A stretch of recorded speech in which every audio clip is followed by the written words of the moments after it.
Hi everyone, welcome to Club UX, your one-stop shop for everything related to UX. In the last video, I'd shared my layoff story, how it happened and what is the job scenario after that. I promise that in the next couple of videos, I'll share about my story, how I landed job at two FAANG companies. I'll share some tips and tricks with you. And in the next video, what I'm going to do is I'll give you a very general overview about what sort of questions and what sort of things the hiring manager is looking for whenever you're doing these interviews, and I will also share a couple of tricks so that you can excel in those interviews. So let me share my background first. I'm a UX researcher. I started off my career in India with Panasonic. I was a product researcher and designer there. In 2018 I got married and I came to US in 2019, and I was still waiting for my work permit, work authorization. And in 2019 and 20, I did a lot of UX related volunteering. I did a lot of volunteering in general. I would work with American Red Cross. I would write articles for United Nations. I also created YouTube content for hospice. I converted their training manual into a couple of videos.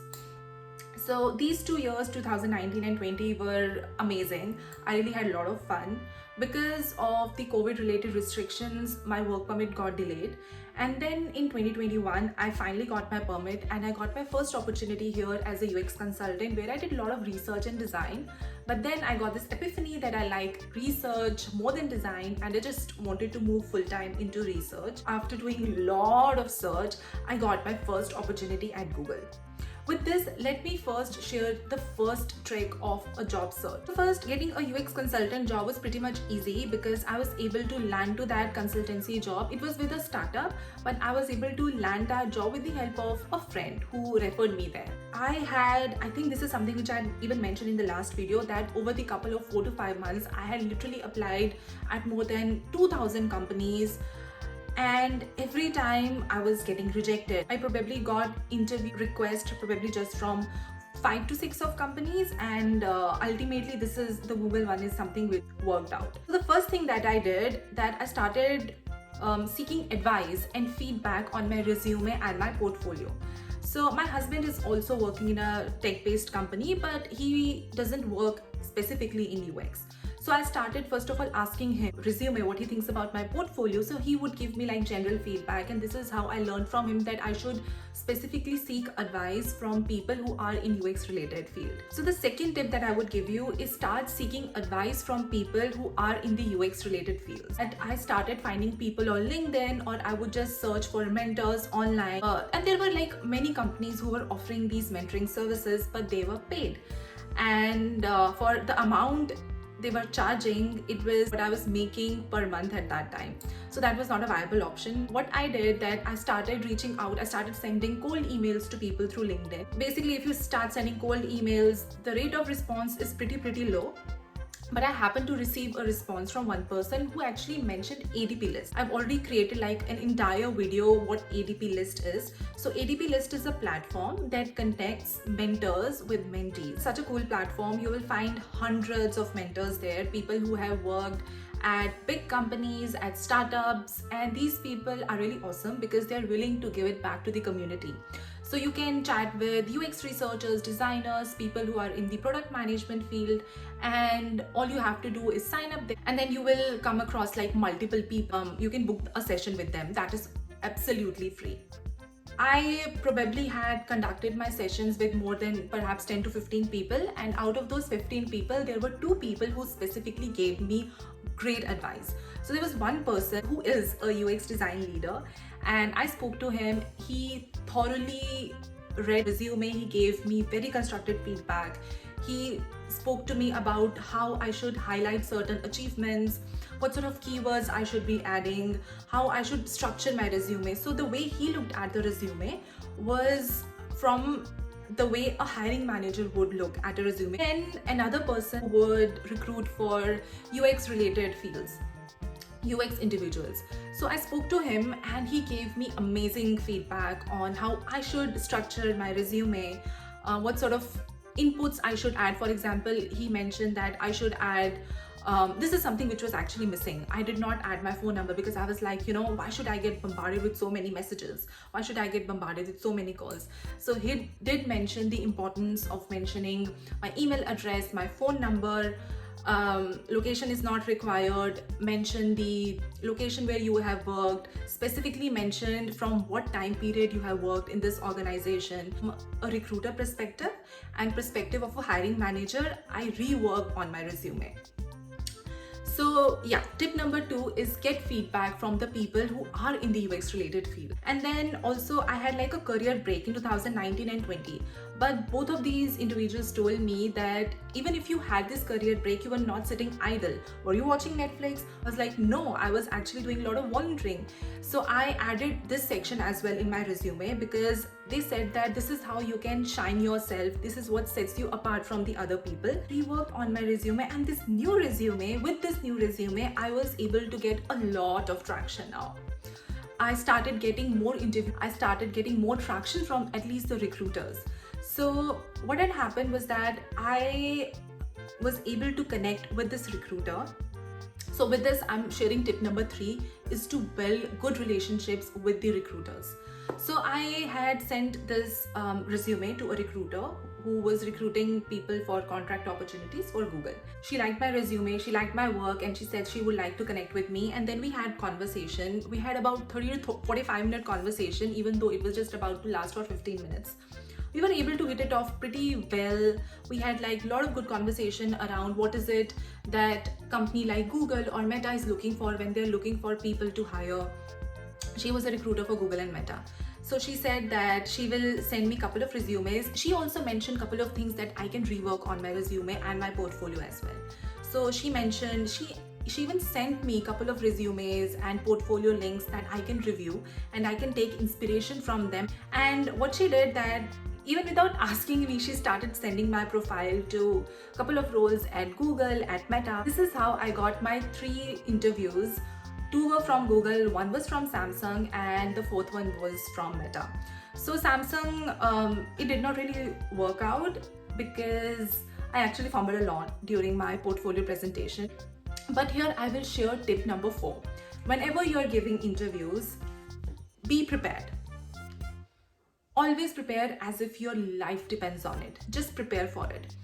Start Googling about what sort of different questions are asked during UX research interview, what sort of technical questions are asked, what sort of behavioral questions are asked, and then start preparing on them. Use your real life scenarios, add a couple of more flavors by watching YouTube videos. So for every interview in which I would fail or I would even succeed, I would just write down the new questions. Maybe there was a new technical question that I learned, maybe there is some new behavioral question that they are asking. So I would note it down. Then I would start jotting down the points that would help me prepare my answers following the STAR methodology. So I would do it for after each and every interview, and this sort of prepared me for the next interviews that I got. So the next interview was at Google. It was for YouTube through Google, and this is the one that I cracked. It was 2 rounds of interview. The initial recruiter screening had already happened because the recruiter had talked to me before. Another round of the interview was general behavior round. It was 45 minutes interview, and then the next round was portfolio presentation, and that interview was supposed to last for 1 hour, but it extended to 130 hours because I had such a great conversation with the hiring manager and I really enjoyed talking to her, and we were able to sort of build a good connection. Yeah, this is how I got my contract opportunity at Google. Apart from that, there was the 3rd interview, which was again at Google. That was with the Kubernetes team, which I did not really understand a lot. So even when I was having the conversation with the hiring manager, she could understand that I'm very uneasy. So probably that was the reason, I don't know, but she did a research exercise with me and it was really great. Here I will share tip number 4. If you are invited for any interview, be it phone interview, even if you are already working, even if then you are getting a couple of interviews, even if it is from a startup, it's from a small company, don't say no. All it is going to help you to prepare and enhance your communication skills. Okay, so how Meta happened? It was a 8-9 months long contract which was supposed to extend as well. But then in 2021 I got pregnant, and the best thing that happened was that it was all remote. And in April 2022, in March 2022, Google had this return to office mandate, and the office was 40 to 45 minutes away from where I live. That made it very impossible, close to impossible for me to join back. I was not really actively searching for job opportunities because I was like, let me just take some time off. I was approached by a Meta recruiter by the end of March, and I was like, no, it's not gonna happen. I still was very low in self-esteem. I was like, I won't be able to crack. This is a full-time role. I've heard that Meta interviews are really, really tough. They really sort of grill you, and it can last for one and a half to 2 months, and by that time I would be pushing the baby out, so it's not going to happen. However, as I said, never say no to interview. So I spoke to the recruiter, and it was like a 30 to 40 minute conversation that I had. I told her that, see, if in case it clicks, so I won't be able to join at least in July. I did not mention the reason. So I got my first round of interview with hiring manager, and it also went pretty well. He also asked me very high level questions on my research process. So the hiring manager actually became my manager as well, and he is such a beautiful person. I just can't tell you. I was able to like make a bond with him. I received a call from the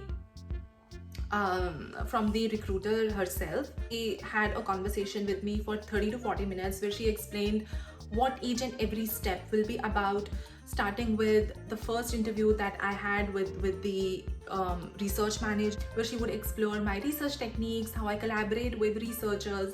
The next step was with a product manager, where she would try to understand how I work with the designer.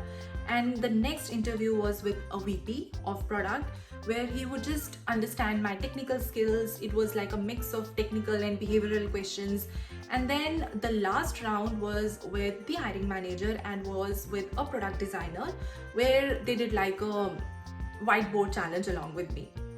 So thankfully I was able to pass all these interviews. So here I will give you another tip, that is, always have this smile on your face. Always talk to people as if you are very eager to talk to them. Always say thank you at the end of the interview. Always say thank you even at the start of the interview, like, thank you so much for taking out the time to talk to me. And the last thing that comes to my mind is always check Google or just scroll and search for what sort of research exercises are asked or people have worked on during their job interviews. So I referred Glassdoor a lot. So in Glassdoor, there's like a separate section where people have mentioned what sort of interview experience they had, what sort of questions people had asked. I also followed Blind, and then I would use those questions as my prompt, and I would practice my research exercise as if I am presenting it to the interviewer. Yes, that's it about this video. In this video, I talked about my experience, how I moved from India to US, how I got job at 2 FAANG company. All this experience has really enriched me as an individual and has really helped me to grow, not just professionally but also personally. I am more confident, and I think my communication skills have improved more than before. So yeah, that's it about today's video. In the next video, I'm going to go a little bit deeper and how you can better prepare yourself for these sort of interviews, not just for FAANG but even any UX interview that comes into your way. It will be very helpful for you. So yes, thank you so much for watching the video, and if in case you want to chat with me for any UX related stuff or in general, I've added a Calendly link in the description box. Please go, it's all free. So with this, I'll see you the next time. Bye.